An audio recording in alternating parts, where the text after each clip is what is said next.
chào các bạn nha. Ở ngoài trời đang mưa rỉ rả, trời thì cũng hơi lạnh lạnh. Mình nghĩ là cái món barbecue để ăn chơi. Thì hôm nay giới thiệu với các bạn nha, một số mực nè, mình dưa ướp nè. Nếu mình nướng mình ăn trời mưa bão mà làm barbecue nóng nóng như này thì ăn là hết ý luôn đó. Đó, chà, ngồi ngọt bén, ngồi ngon mà thiếu bạn hiền. Đây, hỗ trợ thêm một mớ này nữa nha. Đây là con điệp.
Hồi xưa đi học thầy giáo dạy tiếng Anh họ dạy mình nói cái con này bằng câu tiếng Anh là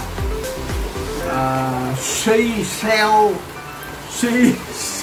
on the seashore. Nói hoài nó không được, nó cả tháng trời nó không xong cái câu này.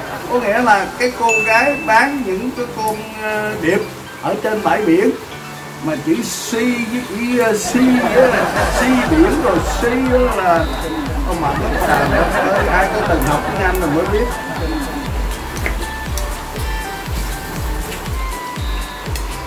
Nhà hỗ trợ thêm cái này là để đi làm mỡ hành. Cái này nó chết dở nữa. Đây là thành phần con oyster.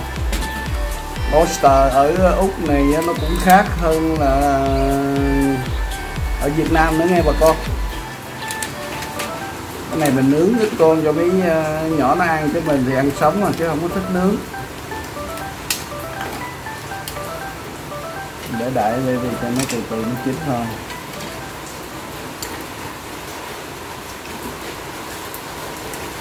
Ngày xưa khi mình còn nhỏ, nó khoảng 14-15 tuổi đó là mình hay đi theo phụ với người dượng để đi kéo cá, bắt cá, rồi người kia bắt những con cá nhỏ nhỏ rồi đi về bán rồi thôi. Tại sống mà mưu sinh mà cực khổ lắm đó. Rồi đôi khi cái mình ngồi mình làm gì mình nước giờ này có cái gì nó nóng đại khái giống như củ khoai luộc hay là cái gì mà nó nóng đó mình ăn để mình ấm lên mà đâu có được ở dưới sông nước mà đó. Mình thử ra đôi khi giờ ngồi đây mà ăn những món đồ như vậy đó, cái việc cũng nhớ lại tuổi trẻ, nó cũng có đôi chút nó cũng hơi ngậm ngùi, mà thôi không sao. ai rồi cũng qua. Quan trọng là chúng ta phải biết phấn đấu, phải biết vươn lên chính mình, phải biết cố lên, cố lên.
Tới đây cũng khá dài rồi ha.